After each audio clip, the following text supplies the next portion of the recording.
Hey, I was helping a friend figure out whether a big compressor like this was actually worth it for his garage workshop, and I realized a lot of people get stuck on the same questions.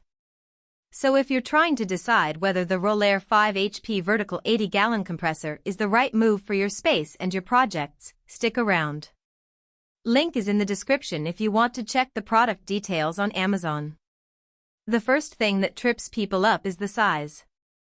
This isn't some quiet little pancake compressor you can tuck under a workbench.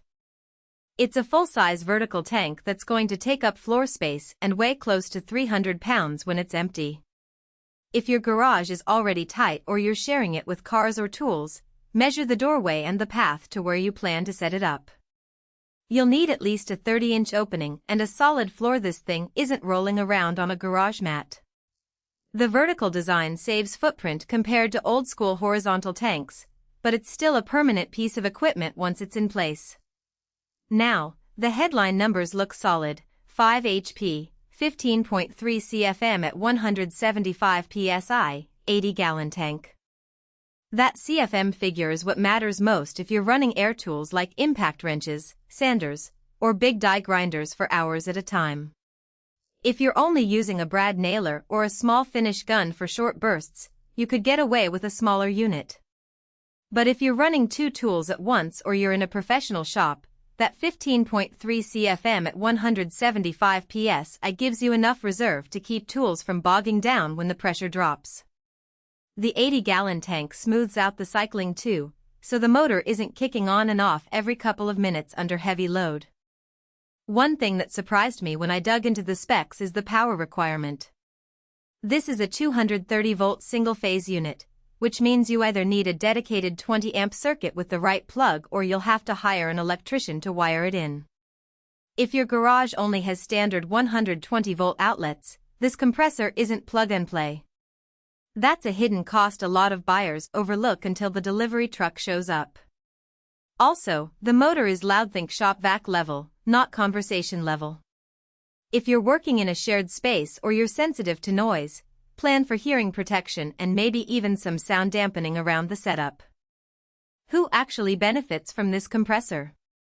If you're running air tools regularly like automotive work, metal fabrication, or even woodworking with big sanders, this size gives you the breathing room to work without constant motor cycling.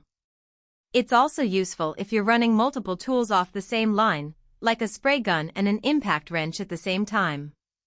The vertical design keeps the tank off the floor, which helps with drainage and makes it easier to clean around the base.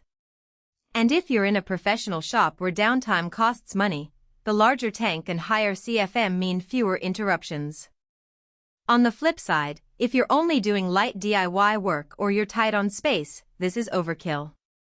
A smaller 2 to 3 HP unit with a 20 to 30-gallon tank would handle nailers, staplers, and occasional sanding without the footprint or the power demand.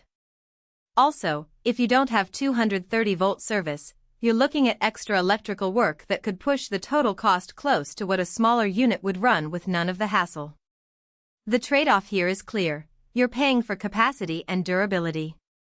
The Rolair is built to run longer and harder than most consumer-grade compressors, but you're also paying for features you might not need if your usage is light.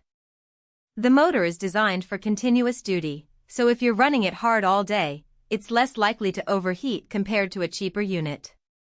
But if you're only using it for an hour or two a week, that durability doesn't add much value. Another practical point: maintenance. The larger tank means more surface area for moisture to collect, so you'll want a good water separator or a dedicated drain setup. If you're not diligent about draining the tank, you risk water getting into your air lines and tools, which can cause rust or clogs. That's not a compressor-specific issue, but it's something to plan for when you're sizing up a system like this. So, should you buy it?